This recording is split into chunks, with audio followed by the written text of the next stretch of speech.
여러분 안녕하십니까, 아이구루입니다. 안경이라는 아이템은 가격 비교를 하기가 참 어려운 아이템이라는 주제로 이야기를 해보도록 하겠습니다. 며칠 전에 어떤 분께서 오셨는데 변색 렌즈라는 거죠, 지금 쓰고 있는 게. 이게 얼마냐, 그래서 국산은 얼마부터 시작합니다 그랬더니 자기는 프랑스제인데 얼마냐 이러시는 거예요. 프랑스제면 에실로가 떠오르죠. 에실로도 유명한 회사죠. 왜냐하면 바리락스라고 하는 제품 때문인데, 누진 다초점 렌즈의 대명사 비슷하게 되어 있습니다. 원래는 에실로에서 만든 누진 다초점 렌즈의 제품명이었어요. 마치 트렌치코트의 제품명이 바바리인데 그게 바바리 코트 대명사처럼 돼버린 것처럼 바리락스 렌즈 이러면은 누진 다초점 렌즈 이랬거든요. 에실로겠구나 생각해서 이걸 펴가지고, 이분은 누진 다초점 렌즈는 아니었어요. 누진 다초점 렌즈 위주로 가격표가 되어 있습니다. 단초점 렌즈를 찾아야 되는데 단초점 렌즈 중에서 변색 렌즈 이게 얼마지 막 이렇게 찾고 있었어요.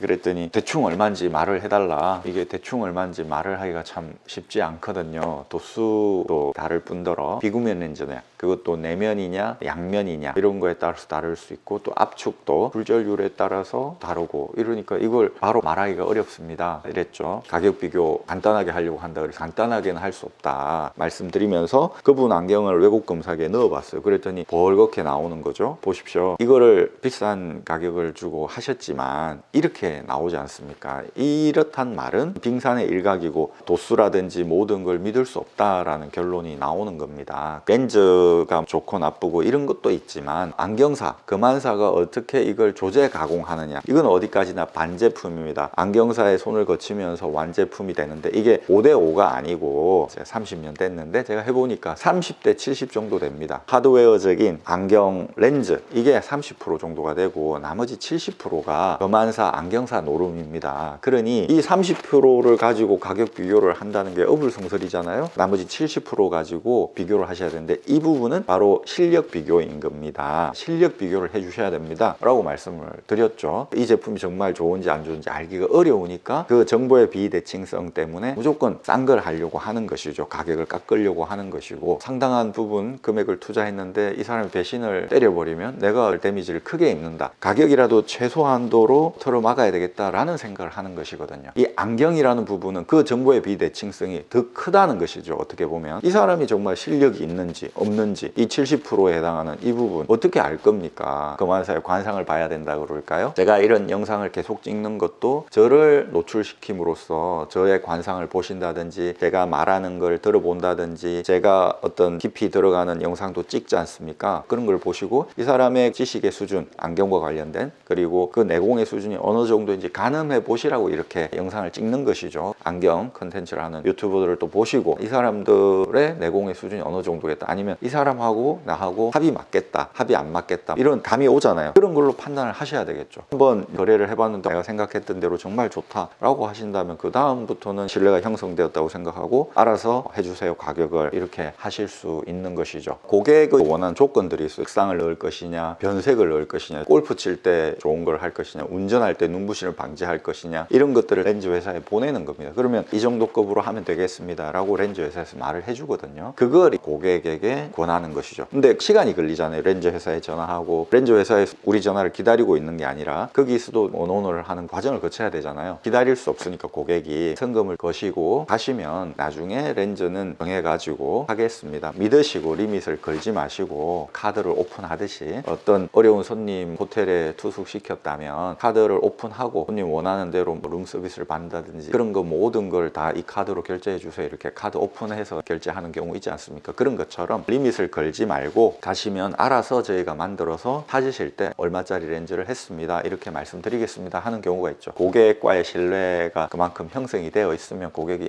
그렇게 하십시오 이렇게 말을 합니다. 다나와 같은 데를 보면서 전자제품은 쫙 제일 싼 걸 구할 수 있잖아요. 그런데 그것도 이런 조건이 붙는다, 저런 조건이 붙는다 막 나오죠. 이게 싼 거라고 했는데 나중에 알고 보니까 싼 게 아니네, 이런 경우가 생기지 않습니까? 그러니까 머리를 많이 써야죠. 단순한 전자제품 배달기사의 어떤 노하우가 들어가는 거 아니잖아요. 배달기사가 와서 어떻게 하면 더 텔레비전이 잘 나오고 어떻게 하면 덜 나오고 이런 게 없잖아요. 단순히 설치하는 거니까. 그거는 하드웨어적인 부분이 95%고 배달이라든지 설치라든지 이런 건 5%겠죠. 근데 안경은 그렇지가 않다는 거죠. 30대 70 정도가 돼버리는 거기 때문에 어떤 분들은 공장에서 만들어서 오는 거 아니에요 하는데 그렇지 않습니다. 안경원에서 다 제작을 해야 됩니다. 조제 가공을, 법규상 안경사만이 조제 가공을 할 수 있습니다. 그러니까 공장에서 물론 안경사들이 있을 수가 있겠지만 공장에 일반인들이 그냥 만들 수도 있잖아요. 심지어 수술도 대리 수술을 하는 경우가 있는데 다 안경원에서 만들어야 됩니다. 정말 싼 게 비지떡이라는 말이 적용될 수 있는 분야가 안경 분야이기 때문에 단순히 가격 비교만 하려고는 하지 말으셔야 된다는 말씀 드리고 싶습니다. 아이구루였습니다. 또 찾아뵙겠습니다. 구독해 주신 여러분 대단히 감사합니다.